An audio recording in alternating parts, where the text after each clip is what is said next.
आज सवेरे सवेरे घर वाले निंद्रासन गतिविधि में भंग डालकर रवाना करते हैं भैंस का दूध निकलवाने और फिर घर आकर ऐसा नजारा देखती हूँ तो पता चलता है कि ये भी क्या जिंदगी है। घर के एक एक सदस्य को अपनी सपनों की दुनिया में खोया देख पता चलता है कि मेरी ही दुनिया उजड़ी हुई रियासत के लुटे हुए सुल्तान जैसी है। और फिर सस्ते खरीदार का नशा करते हुए मैं पहुंच जाती हूँ अपनी बुआ जी के साथ अपने कपड़ों के लिए सजावट का सामान लेने। थोड़ी देर देखा रे की ओर छानबीन करते हुए मेरी नजर जाती है इन चप्पलों की ओर और फिर थोड़ी देर मोल भाव कराने के बाद मुफ्त का चंदन घिस मेरे नंदन। इसी बात को ध्यान में रखते हुए अपनी माता श्री के खाते में 120 रुपए की बचत उड़ने के बाद घर वाले सौंपते कुछ ऐसा कार्य है। दोपहर के समय में सस्ते पहरेदार का कार्यभार सौंप कर घर वाले बिठा देते हैं भैंस चराने के लिए। लगातार 2 घंटे की कड़ी मेहनत के बाद तिहाड़ी के नाम पर भोजन देकर सारे मामले को कर देते हैं रफा दफा।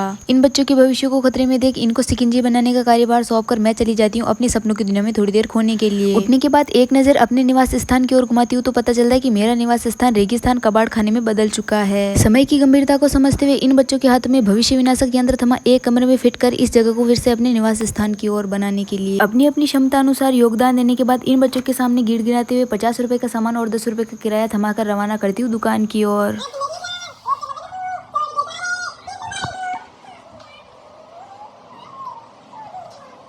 और फिर सेनापति को सस्ते सिंगर का ज्ञान देने के बाद हमारे यहाँ पर आगमन होता है हमारी फूफा श्री का, जो कि हमारी बुआ जी को और उनके पुत्र को बिठाकर ले जाते हैं अपने गांव की ओर। और फिर सेनापति के साथ थोड़ी देर आड़ा टोला कर समय बिताने के बाद मेरी बारी आ जाती है अपने जन्मजात कार्य को करने की। बुआ श्री के साथ और इन सब बच्चों के साथ निकल जाती हूँ भैंस को चारा डालने के लिए। इस नज़ारे को अपने कैमरे में कैद करने के बाद मैं आ जाती हूँ बाड़े में अपनी भैंस के लिए मच्छरों वाली अगरबत्ती जलाने के लिए।